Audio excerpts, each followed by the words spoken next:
Monterer du gulvet omkring et rør?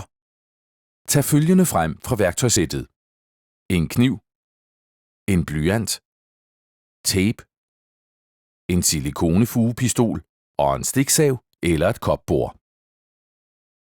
Tab ikke modet til selv at installere dit laminatgulv på grund af radiatorrør og lignende. Der findes også en nem måde at afslutte omkring rørene. Begynd altid med underlaget.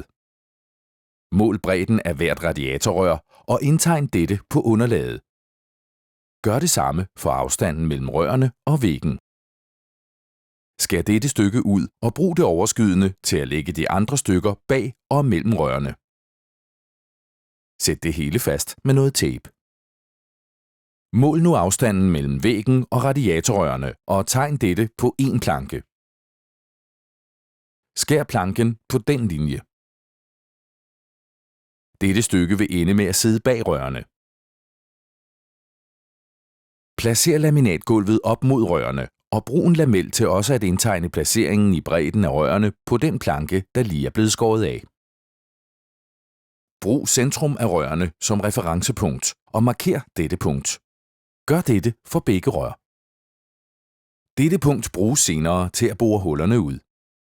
Klik planken fast på den længere planke, der vil ligge foran rørene, og fastgør det med 2 planker på siderne. Dette er en smule nemmere at arbejde med. Brug så en stiksav eller et kopbord til at save en cirkel ud på de indikerede markeringer.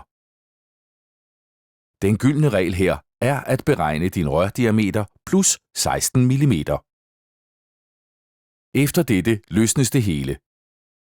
Placer nu det lille plankestykke bag rørene og gør gulvet færdigt omkring rørene.